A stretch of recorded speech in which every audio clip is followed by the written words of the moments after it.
안녕하세요. 건담 올리기 아이스입니다. 매주 금요일 격주로 진행되는 무엇이든 물어보세요 시간입니다. 또 지난 2주간 여러분들의 아주 다양한 질문들 쭉 봤고요. 오늘도 거기에 맞춰서 답변들 준비를 해봤습니다. 그리고 오늘도 또 이에 앞서서 간단히 용어 하나 먼저 살펴보고 가도록 하죠.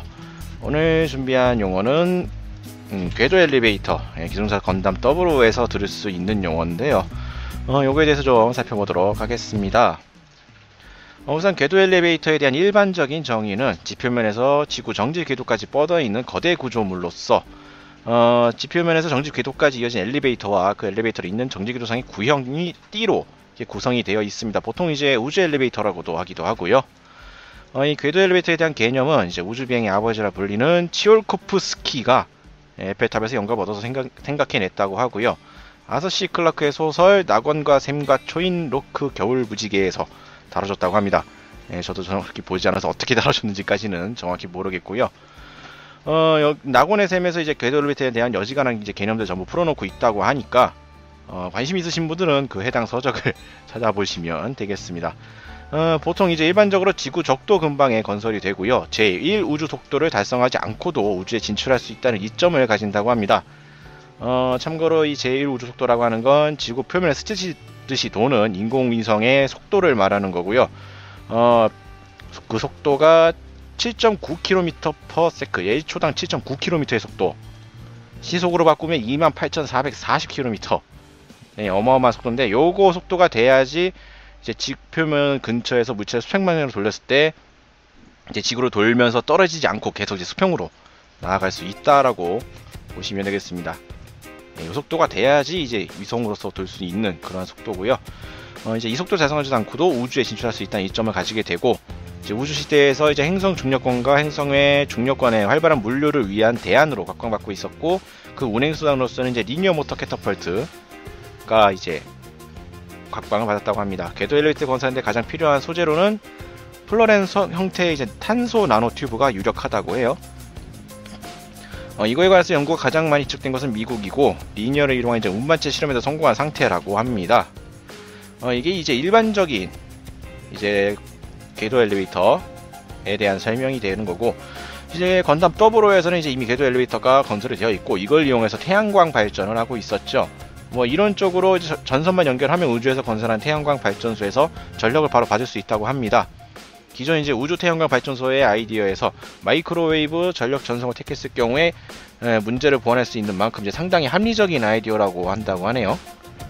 마이크로웨이브 전력 전송은 이제 기본 기술 개발이 완료되어 있고, 상용화나 이제 대형화 이런 과제가 남아 있는 만큼 이것도 실현 가능성이 높다고 합니다. 또 이제 극 중에서는 시즌2 17화에서 브레이크 필러 사건으로 인해서 이제 이 궤도 엘리베이터가 붕괴될 때 위험성을 보여줬었죠. 그 파편들이 쏟아지면서 대기권 내에서 불타버리지 않으면 그 파편들이 지상을 습격하는 완전 참혹한 결과가 발생하는 그러한 위험성을 확실히 보여줬고, 더블오에서도 이제 묘사했던 것 같은 많은 안전장치, 예를 들면 오토밸런서, 붕괴 시에는 이제 외벽 퍼지, 이런 대책들이 초기 단계에서 적용이 되어야 한다라는 이야기가 있습니다. 이렇게 간단히 설명을 드릴 수 있을 것 같고, 참고로 토미노유키 감독은 더블오 설정 내에서 가장 마음에 들지 않은 설정이었다고 해요. 지구의 표면과 연결된 것으로 인력권을 벗어나는 게 마음에 들지 않아서라고 합니다. 그리고 또 더블오의 궤도 엘리베이터는 비현실적이라고 생각을 한다고 해요. 도대체 어떤 식으로 또 생각을 한 건지 의심스럽습니다. 정작 토미노 감독은 정작 자기가 그렇게 해놓고 레콘기스타에서 비슷한 개념의 또 엘리베이터가 등장을 했죠. 그런 거 보면은 참 이 건담 세계관에 얽히고 설켜있는 얘기가 참 많은 것 같습니다. 간단히 이제 궤도 엘리베이터에 대한 설명은 이 정도로 마치도록 하고요. 이제 이어서 또 여러분들의 질문과 또 답변들 해드리도록 하겠습니다. 자, 또 2주간 또 많은 질문들 해주셨는데, 우선 K1 피규어 5개 리뷰 부탁드립니다라는 요거는 피규어는 지금 가지고 있는 게 없기 때문에 나중에라면 모를까 지금으로선 곤란하다고밖에 말씀드릴 수가 없을 것 같고요. 이어서 이제 하루토리님의 질문, 혁명기 바이브레이브의 세계관 그리고 최종 결전 후 내용, 지금 재밌는 메카니즘 애니 추천 좀 하셨는데, 바이브레이브 세계관이라고 해봐야 뭐 알려드릴 수 있을 만한 요소로서는 이제 다이슨 스피어라 불리는 이제 전 인구의 7할이 고전 우주 도시가 만들어져 있고요. 이제 도르시아 군반과 아루스가 이제 세계를 양분한 2대 세력으로 존재를 합니다. 지오르는 그냥 개발 중인 한 개 스피어만 가지고 있는 이제 일종의 중립국으로서 위치를 하고 있고요. 이제 세계의 뒤편에 있는 존재, 뭐 세계를 조정하는 흑막이라고 불리는 이제 마기우스라는 또 종족이 설정이 되어 있고, 아루스나 도르시아의 지도자 등이 이제 이 마기우스의 1, 2세대에 해당을 하고요. 이들은 이제 자체적 번식이 불가능하기 때문에 이 지오르의 모듈 C17을 이용해서 제 3세대 마기우스를 만들어내려고 합니다. 간단히 이 정도 들을 수 있을 것 같고, 최종 결전 후 내용, 이거에 관해서는 뭐 극중에서도 언급도 솔직히 좀 제대로 안 나왔고, 설정도 보니까 제대로 표현을 안 해줬더라고요. 좀 찾아본 내용에서 기껏 말씀드릴 수 있을 거나 한다면, 파일럿이었던 사키를 포함한 몇몇 사람들이 이제 일명 황금의 7인이라고 불리고 있고요. 그들은 또 이제 그때까지도 바이브레이브를 타고 있으며 그에 따른 이제 막강한 전투력을 보여주고 있었고, 제3 은하제국이라는 게 언급이 되는데, 쇼코를 비롯한 이제 다른 바이브레이브 파일럿들과 이제 공존한 곳으로 추측이 되고요. 작중으로부터는 이제 200년이 지난 시기로서 그냥 요 정도 언급만 남아 있습니다. 정확히 이제 뭐 제3 은하제국이 뭐 어떻게 되어 있는지도 제대로 된 언급이 없었고, 나온 거래봐야 극중 그 배경이었던 모델 77의 그 학원은 이제 유적으로서 가지고 있었던 그러한 연출만 잔뜩 있었을 뿐 명백한 내용은 없었어요. 그렇기 때문에 저도 뭐 어떻게 설명해드리는 건 이 정도까지밖에 안 될 것 같고요. 재미있는 메카 애니멀 뭐 보셨을지는 모르겠지만 몇 개 좀 뽑아드린다면 개인적으로 이제 그랜라간, 그리고 에우레카 시리즈, 또 토블로라라 뭐 세 가지 이 정도가 가장 무난하게 추천드릴 수 있지 않을까. 그렇게 했고요. 건담 시리즈는 일부러 뺐습니다. 건담 시리즈가 넣는다 그러면 요 최근에 나오고 있는 빌드 파이터즈 트라이 보시죠. 그리고 다음 송창용님의 질문, 건담 더불어 극장판에서 나오는 엘스가 뭐예요?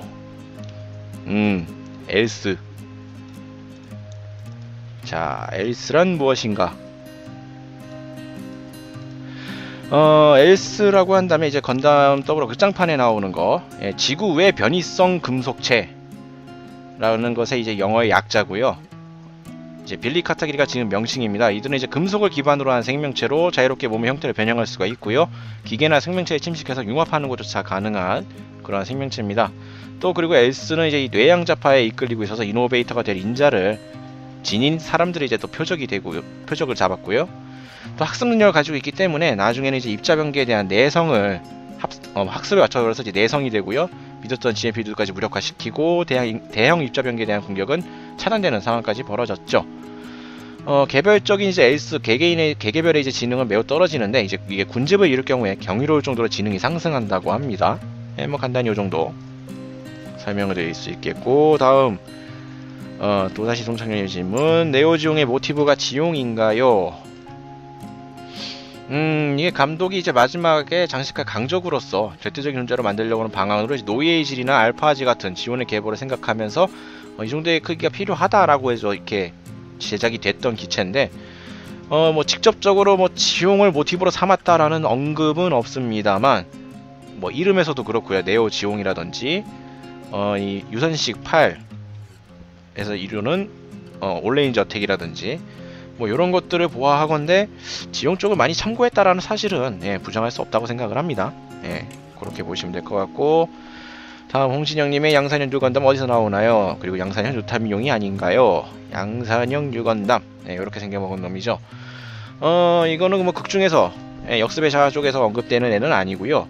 오카라쿠니오 모비스트 콜렉션 거기에 등장한다고 합니다. 그러니까 서적에 존재하는 일단 설정상 기체라고 보시면 되겠고, 뉴타입용인가에 대해서는 이제 뉴타입이 아닌 파일럿의 운용도 상정을 했다고 해요. 그렇기 때문에 판넬과 인컴을 선택해서 장비를 할 수 있다고 합니다. 그렇기 때문에 이제 일러스트가 두 가지가 있는 거죠. 판넬을 달고 있는 것과 인컴을 달고 있는 거. 그렇게 보시면 되겠고요. 다음 이제 임재우님, 우주세기 비우세기 포함해서 전함들의 동력어는 무엇인가요? 좀 찾아보긴 했는데, 대표적인 이제 우주세기 쪽 전함들을 보니까 미노프스키 이오네스크 핵융합로를 쓴다고 합니다. 그냥 핵융합로, 미노프스키 핵융합로라고 생각하셔도 될 것 같고요. 비우주세기 쪽 애들 거는 찾아봤는데, 이제 더블어 쪽 이 프톨레마이오스 같은 경우에는 대형 지행 콘덴서 동력이라고 돼 있어요. 예. 이걸 이제 정확히 이제 건담의 GN 드라이브를 동력으로 쓴다고 보는 게 더 맞겠죠. 그걸 이제 컨덴서에다가 저장을 해서 동력으로서 건담 없이도 사용을 한다라고 보시면 될 것 같고, 더불어 기준으로 이제 기타 다른 전함들 같은 경우에 그냥 핵융합로라고만 명시가 되어 있습니다. 그 외에 이제 뭐 다른 시리즈 같은 경우에는 아예 그 동력에 대해서의 언급이 없더라고요. 보통 그냥 핵융합로라고 인식을 하시면 될 것 같습니다. 예, 보통 전함들의 동력어는 그렇다라고. 그리고 또 이어서 송창훈님의 질문, 샤아 아즈나이브가 폼프로탄의 관계는 어떻게 되나요? 샤아와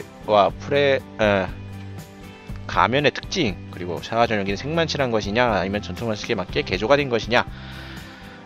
샤아와 이제 프론탈의 관계, 프론탈은 이제 지온 잔당에 의해서 의도적으로 샤아와 닮은 모습으로 생성된 인공 뉴타입 강화 인간이고요. 그렇기 때문에 동일 인물이라던가 뭐 후손이라던가 그런 거는 전혀 관계가 없습니다. 인위적으로 만들어졌을 뿐이고요. 닮도록 이제 사념이 들어와서 이제 어느 정도 약간의 그런 샤아밖에 모르는 그런 것들을 알고 있다라고 정도로만 생각하시면 될 것 같고, 가면의 특징, 프론탈의 가면 같은 게 그냥 샤아 아즈나블의 가면을 그냥 모조품이라고밖에 생각이 들지 않습니다. 정확한 언급이 없기 때문에 뭐라고 말을 드릴 수 없을 것 같고요. 일단 샤아의 가면 같은 경우에는 극 중에서는 별다른 언급이 없는데, 오리진의 설정으로 들어갈 경우에 이제 눈 색깔이 다른 걸 해결할 겸 정체를 숨기기 위해서 눈의 색소에 이상이 있는 걸로 하고 사관학교에서 선글라스를 끼고 다녔다고 합니다. 근데 이제 거기에 사관학교 후배가 선글라스가 불편할 것이라고 해서 만들어준 미식 축구용 헤드기어, 예, 이거를 이제 쓰고 다녔다라는 언급이 있거든요. 네, 요 정도밖에 언급이 딱히 없습니다. 예. 그러고요, 샤아 전용기는 생만칠한 것이냐, 아니면 샤아만의 전투 방식으로 개조가 된 것이냐. 지온 쪽에 이제 에이스 전용기들은 보통 기존 기체를 탑승자에게 적합하게끔 튠업을 시킵니다. 예, 개조를 시키고요. 그렇기 때문에 스펙업이 좀 돼 있긴 합니다. 설정상 샤아 전용 자쿠는 일반 자쿠보다 25에서 30% 정도 스펙업이 돼 있다고 해요. 네, 요렇게 아시면 될 것 같고, 요건 나왔던 질문이니까 넘기도록 하고요. 우주세기 이휘림님, 우주세기의 건담들의 동력원을 알려주세요. 우주세기 건담들의 동력원은 미노프스키 핵융합로라고 되어 있습니다. 전함하고 거의 같은 거라고 볼 수 있을 것 같은데, 이건 이제 컴팩트, 예, 사이즈가 좀 작게 만들어졌다라고 보시면 될 것 같고요. 다음 임지호님, 건담올릭 멤버들이 브레이크를 한다면 어떤 기차를 만들 건가요? 일단 실제로 플레이를 하시는 두 분에게 여쭤봤습니다. 재영님은 세틀라이트 캐논을 달고 있는 벤시를 직접 이미 만드셨다고 하고요. 스트로스님은 순정수산호가 엄청 세다라는 멘트만 남기셨습니다. 예. 어차피 이거는 뭐 자유롭게 만드는 거니까 뭐 취향에 따라서 알아서 만들겠죠 뭐. 그리고 다음 홍진명님, 실버블리라는 모비스토는 연방의 기체인가요? 지원 쪽에도 비슷한 게 있던데 무슨 관계가 있나요? 네, 실버블리, 요건 이제 1차 네오지온 항쟁 후 엑시즈에 접수된 드벤울프를 바탕으로 고스타 연구소 전 직원들에 의해서 에너하임사의 그라나다 공방에서 수리된 시험 제작기입니다. 그렇기 때문에 이제 지원 쪽에 드벤울프와 모습이 거의 닮아 있다라고 보시면 되겠고요. 무슨 관계냐고 딱 한다 그러면 드벤울프를 개조한 시험 제작기라고 보시면 되겠습니다.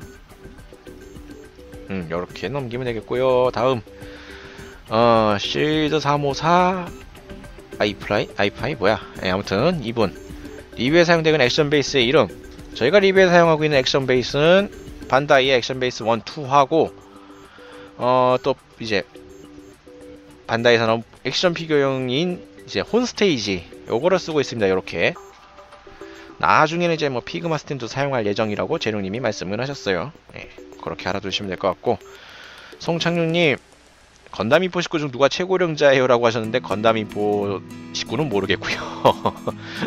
저희를 말하고 하신 것 같은데, 예, 아니면 말겠고요. 일단 뭐 저희 기준으로 한다 그러면, 예, 저희 뭐 임직원분들, 저희 회사 임직원분들을 제외하고 그 외에 이제 최고령자라 한다면 스트록슨이고 그 다음이 접니다. 예, 그냥 그렇게 말아두시면 되겠어요. 그리고 다음 김지수님, 레콘기스타 이제 리기드 센츄리가 우주세기의 배경을 가지고 있는 것이냐 라고 물어보셨는데, 일단 리기드 센츄리 자체가 우주세기로부터 한참 먼 미래의 이야기로 세팅이 되어 있죠. 근데 일단 작중 이제 1, 2화가 나온 만큼 좀 보다 보면은 우주세기 기본적인 개념을 가지고 가는 것으로 보입니다. 대표적인 게 이제 미노프스키 입자에 대한 언급이 있었죠. 예, 미노프스키 입자가 나올 경우에 통신이 이제 제한이 된다라든지 그거 등이 이제 우주세계 설정이 그대로 나왔던 걸로 봐서 어느 정도 따라간다라고 생각을 해도 될 것 같습니다. 공식적인 언급은 없지만요. 다음 최상민님, 프로즌 티어드롭의 모비스튜드 디자인 공개 안 됐나요? 아, 이거 프로즌 티어드롭 기체들 나온 게 일부만 있죠. 지금 보면은 스노우 화이트 이거 뭐 솔직히 공개라고 좀 보기도 민망한 레벨이고, 요거랑 워록 얘도 뭐 다 뒤집어 쓰고 있어가지고 뭐 공개됐다고 부르기 좀 애매하고, 그나마 제대로 공개된 게 요거 프로메테우스 라고 볼 수가 있겠는데, 이 외에는 뭐 제대로 된 공개되어 있는 게 전혀 없습니다. 그냥 언급만 있고 디자인 공개가 별로 없죠. 네. 왜 안 되고 있는지 잘 모르겠습니다만, 네, 그렇다고 합니다. 다음, 개량령 자세히 가르쳐주세요.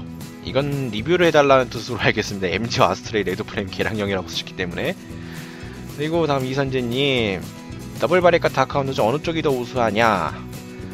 요거 같은 경우에는 직접적인 비교는 좀 어렵다라고 생각이 드는데, 일단 에이지 노멀에서 단순히 웨어 교체인 더블바렛보다는 새로 개조를 한 다크하운드가 좀 더 우세하지 않을까 싶기도 해요. 개인적으로는. 네, 개인적으로는 그렇게 예상을 합니다. 공식적인 데이터나 이런 건 비교하기 좀 어렵기 때문에 말씀드리기 좀 어려울 것 같고요. 다음 정우재 8호님, 제타건담 마지막에서 카미오는 어디로 갔나요? 카미오 같은 경우에는 그리프스 전역이 끝난 직후 이제 아가마에서 폐인 상태인 채로 사이드 원인 상그릴라로 하선을 해서 이후화 요일이에 간호를 받으면서 지냅니다. 그러다가 이제 더블제타에서 이제 주도 일행하고 마주치게 되고요. 요렇게 알아두시면 될 것 같고요. 다음, 이윤성님의 질문, 리버스 건담은 뭔가요? 저도 처음 듣는 거라서 찾아봤는데, 네, 요거 찾아보니까 요런 거 나오더라고요. 이게 설정은 일단 베더탈런 작전 중 조우했던 리본즈 건담의 반파된 소체와 더블 건담의 데이터, 파츠, 무장들을 재구성해서 탄생시킨 솔레사이빙의 마지막 건담이라고 한다라는 언급이 있습니다만, 이게 다 이래갖고 뭐 더블 시리즈 그 중에서 뭐 최강의 건담이네 어쩌네 얘기가 나왔는데, 이게 정확히는 세이라 마스오라고 하는 이제 프라모델러가 제작한 건프라입니다. 그냥 단순한 건프라일 뿐이고요. 여기에 그냥 단순히 이제 살을 붙인 설정일 뿐입니다. 그렇기 때문에 실제 설정하고는 전혀 무관한 내용이기 때문에 그냥 이런 게 있다라고만 알아두시면 될 것 같아요. 다음 조창훈님, 미노프스키 입자가 전반적으로 다뤄지는 것 같은데 어떤 입자냐? 우주세기 69년 미노프스키 이오네스크형 열핵반응로 내에서 발견이 된 입자고요. 오직 미노프스키 열핵반응로 내에서 이루어지는 핵융합 반응을 통해서만 만들어지는 입자입니다. 입자 자체는 무색 무치고요. 질량도 없습니다. 이 질량을 가지지 않는 정지상태의 물질이면서 지극히 강력한 대전 성질을 또 가졌다고 해요. 개개의 입자는 이제 음전화와 양전화를 띠게 되고요. 이 입자끼리 또 반발하는 성질을 가지고 있습니다. 그리고 이 입자끼리의 반발력이 공간상의 전기를 흡수하는 효과를 가져오기 때문에 요거를 이제 고농도로 공간상에 살포를 하게 되면 입자층을 통과하려는 전파나 레이더파, 각종 통신파 등의 전자신호를 이제 미노프스키가 가진 성질에 의해서 흡수되어 버리기 때문에 이제 건담에서 흔히 말하는 미노프스키 입자가 살포된 공간 내에서는 통신이나 미사일 유도 등이 불가능해지죠. 또 여기 입자 농도가 어느 정도에 다다르면 입자 격자 모양으로 정렬하는 성질을 가지고 있어서 이 미노프스키보다 입자가 큰 거는 또 통과하지 못하게 된다고 합니다. 예, 요런 설명들이 붙어있는 가상의 입자예요. 예, 이 정도로밖에 설명을 더 이상 못 드릴 것 같은데, 예, 요렇게 알아두시면 될 것 같고, 이건 나왔던 질문이고, 나는 자연인이다. 아니요. 골판지 전사 프라모델 사이즈가 HG 건담 살 때 얼마나 작느냐? 일단 HG 시리즈 프라모델이 대충 한 14에서 한 15cm 정도 된다고 보시면 될 것 같고, 골판지 전기보다 좀 작은 10에서 12cm 정도 사이즈라고 보시면 되겠습니다. 다음 임재우님, 시드 데스티니 극장판이 나온다 하는데 나오기나 할까요? 네, 이 시드 극장판 참 얘기가 많았는데 벌써 얘기 나오지 한 10년 됐거든요, 요거. 근데 지금까지 뭐 공개된 거 없었고요. 나왔던 게 리마스터판이 나왔었고, 또 그 뒤로 아무런 언급이 없는 것으로 봐서 이미 새로운 또 시리즈는 계속 이미 발표가 되고 있는 것 등 모든 것을 종합해 볼 때 시드 극장판은 좀 무리지 않을까, 네, 싶습니다. 다음 정지승님의 질문. 버카 시리즈 좀 추천을 한다면 어느 것을 추천을 해주시겠나요? 버카 시리즈 제품들 여러 개 좀 있는데, 자신이 이제 프라모델 좀 만드는 실력이 되신다 그러면은 저는 개인적으로 이 사자비 버카 추천해 드리겠고요. 버카 종류인데 실력이 좀 자기가 좀 초심자다 그러면은 무난한 볼 버카. 이 볼이라고 해서 좀 무시하시면 곤란한 게 이게 의외로 좀 디테일도 좋고 꽤 괜찮습니다. 예, 만들기도 쉽고요. 버카 치고는. 그렇기 때문에 이렇게 두 가지 방향성으로 이렇게 추천해 드리도록 하겠고요. 다음 질문 최상일님. 프로그램 이름이 뭔가요? 라고 물어보셨는데 이 질문의 정확한 의미를 잘 모르겠습니다. 저희가 이제 리뷰를 만드는데 뭘 쓰시느냐라고 물어보신다 그러면 일단 포토샵이라고 대답을 해드릴 수 있겠는데 정확히 무슨 질문 하시는 건지 잘 모르겠어요. 그리고 다음 황성현님. 더블오 잔라이저는 왜 있는 것이냐? 더블오 라이저는 다른 것이 무엇이냐? 더블오 잔라이저 같은 경우에는 이제 잔라이저의 개발이 설계단에서 중지됐고 더블오의 성능 예상치를 초과했기 때문에 이제 페이퍼 플랜 단계에서 사라진 기체입니다. 이제 무장 강화 유닛인 자인 유닛을 장착한 모습이고요. 이제 잔라이저 같은 경우에 초기 컨셉인 전투기로서의 성능을 추구한 형태로 제작이 됐고, 이제 더블오급의 화력을 가졌을 것으로 전제로 제작이 됐다고 합니다. 이제 이렇게 더블오와 합체가 가능하고, 잔 유닛만 이제 더블오에 장착을 할 수도 있고, 다른 기체들과의 조합도 가능하다고 하고요. 무장오래 좌우의 실체거인 GM 버스터 3를 장비를 했고, 이제 가속도를 관한 돌격 공격으로 적을 분쇄, 밑에 이제 정세된 두 개의 암으로 볼스트와 팔과 동등한 기능을 또 가지고 있고요. 여러가지 이제 뭐 스펙업들이 되어 있는 기체인데, 이제 더블오 라이저의 운영안이 확립이 되었기 때문에 실제로는 제작되지 않고 시뮬레이션 데이터상에 존재하는 것으로만 끝난 그러한 기체입니다. 네, 한마디로 살짝 노름이에요, 이것도. 이렇게 일단 제 유튜브 쪽 질문들 쭉 답변을 해드렸습니다.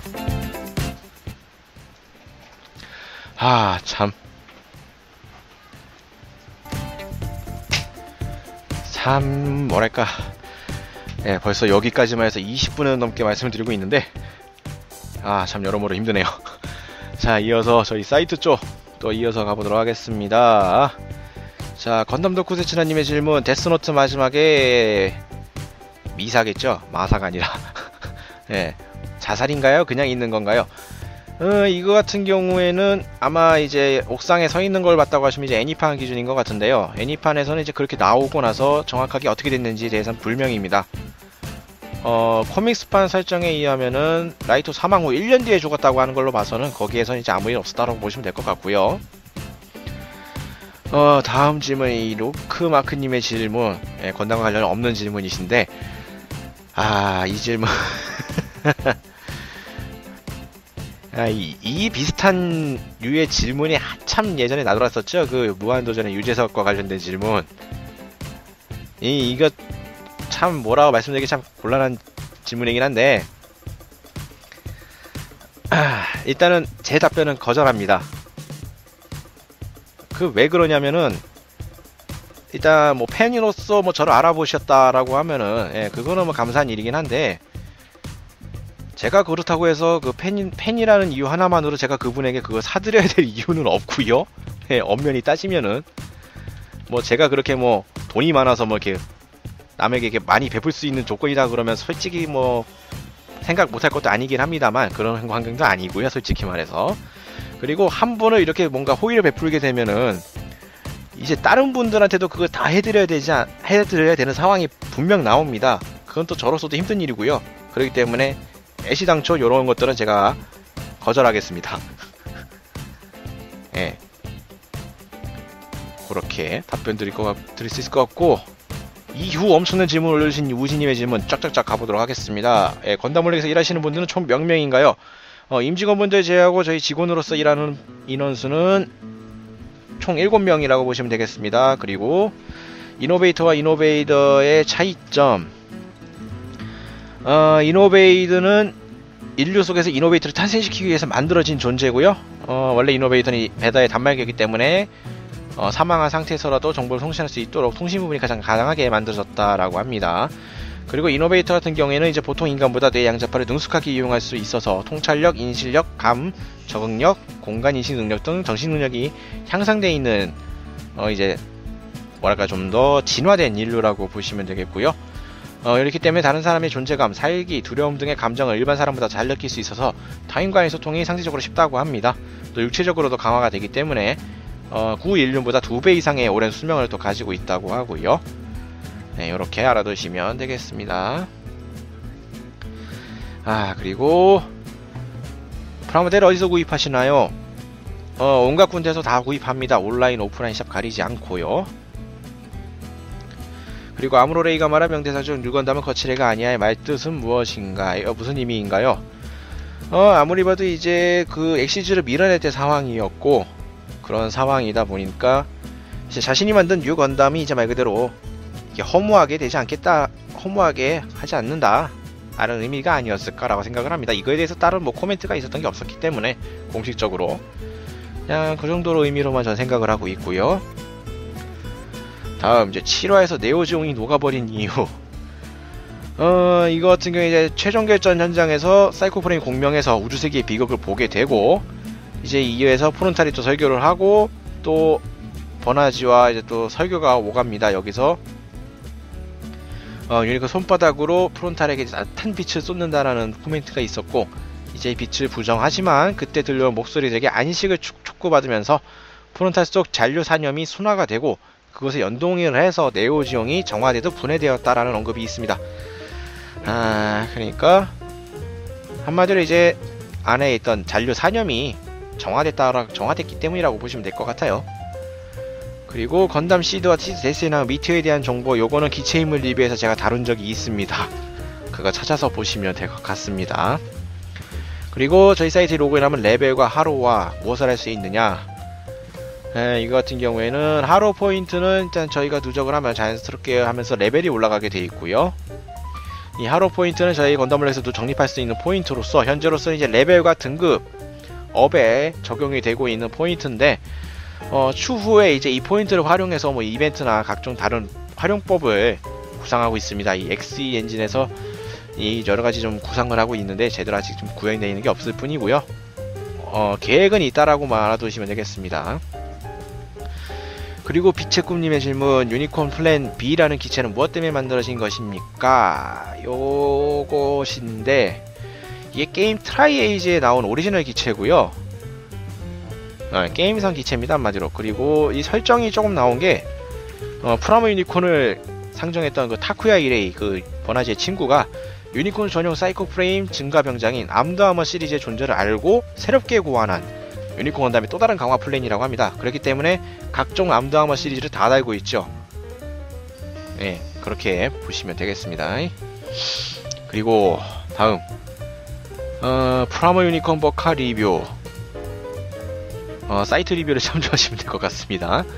영상 리뷰는 뭐 재룡님께서 언제 가능하실지, 그리고 가데스도 마찬가지고요. 우지님의 재룡님과 아이스님 한번 만나볼 수 없을까요? 만나서 뭘 하실 생각이신지 모르겠습니다만 나중에 뭐 저희 이제 뭐 오프 모임이나 이런 것들 다 계획을 하고 있으니까요. 그때 기회가 되시면 보도록 하죠. 다음 미노프스키 입자는 무엇인가요? 앞서서 설명드렸기 때문에 넘어가도록 하고요. 월광접이란 무엇인가요? 요거 턴A 건담과 턴X가 가진 능력으로서 나노머신 유닛을 등 뒤로 나비 날개 모양으로 펼칩니다. 그리고 이 날개에 닿으면 나노머신에 의해서 완전히 분해되어 버리는 이제 궁극의 광역 선멸병기를 뜻하고요. 지구권 전체를 덮는 것이 가능해서 과거 턴A와 턴X가 공명해서 일으킨 원광접으로 인해서 지구 문명이 멸망한 적도 있었습니다.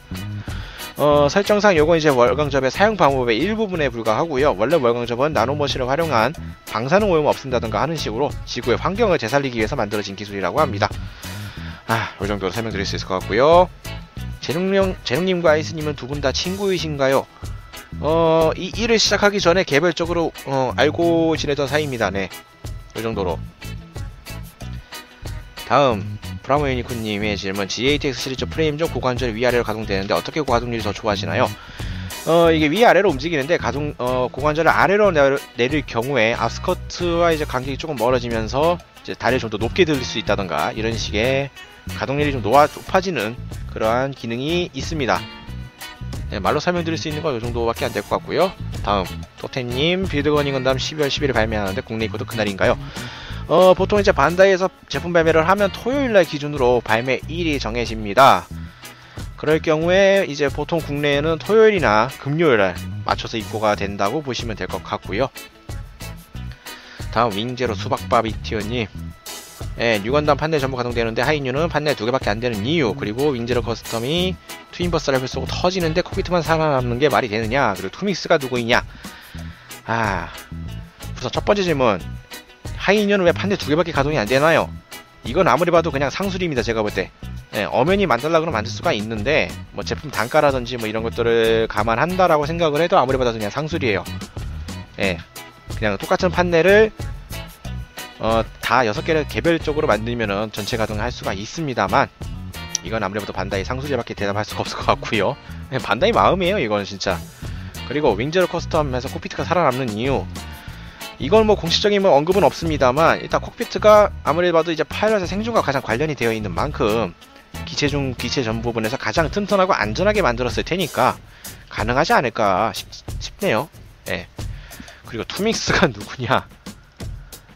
투믹스 같은 경우에는 이미 좀 작긴 한데 일본 2인조 음악 그룹이고요. 1995년 저스트 커뮤니케이션, TV 애니메이션, 신기동전들이 건담 윙 1기 오프닝 주제가로 데뷔를 한 그룹입니다. 보컬, 작곡, 편곡의 타카야마 미나미, 그리고 작곡, 편곡, 프로듀스의 나가노 시이나, 이렇게 2인조 그룹으로 되어 있고요. 투믹스 델타 앨범 때부터 조 리노이에라는 인물이 또 참가를 했다고 해요.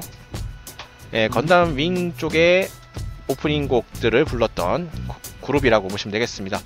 잠깐 찾아보니까 코난 쪽도 노래도 불렀다고 해요. 그렇게 알아두시면 될 것 같고, 건담인데요님의 MG 중에서 5만원 정도 가격으로 건프라 추천 좀 해주세요. 5만원 정도라 4,000엔짜리 건담 마크2 추천드리도록 하겠습니다. 그리고 다음 안녕 친구들님의 MG 피규어라이즈 루피 리뷰해주세요. 일단은 전해놓긴 하겠습니다만 언제 될지는 미지수라는 점 다시 이렇게 말씀을 드릴 수 있을 것 같고요. 이렇게 해서 여러분들의 질문 오늘도 30분이 넘겼는데 쭉 살펴봤습니다. 목이 아프네. 여러분들의 질문 참 끊임없이 올라오고 있고요. 참 중간중간에 좀 건담하고 좀 다른 방면의 질문들도 좀 올라와서 좀 당혹스럽긴 한데, 이거를 뭐 무엇이든 물어보세요라고 한 만큼 제가 이거를 물어보지 마세요라고는 말을 못하겠습니다만, 이왕이면 좀 건담 쪽에 맞춰서 좀 질문을 해주시면 감사하겠습니다.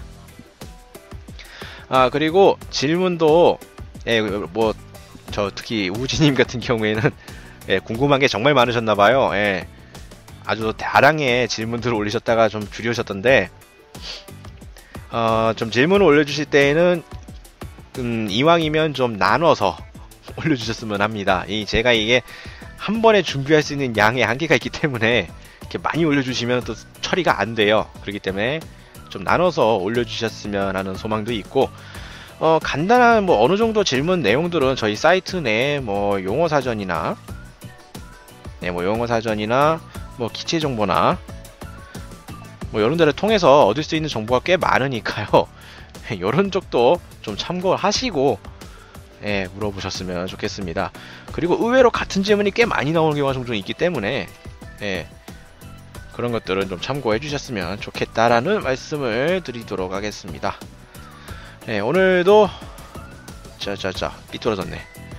무엇이든 물어보세요. 여기서 마치도록 하고요. 또 2주 뒤에 또 여러분들의 이 다양한 질문들 또 받아서 답변을 해드리도록 하겠습니다. 지금까지 시청해주신 분들 감사합니다.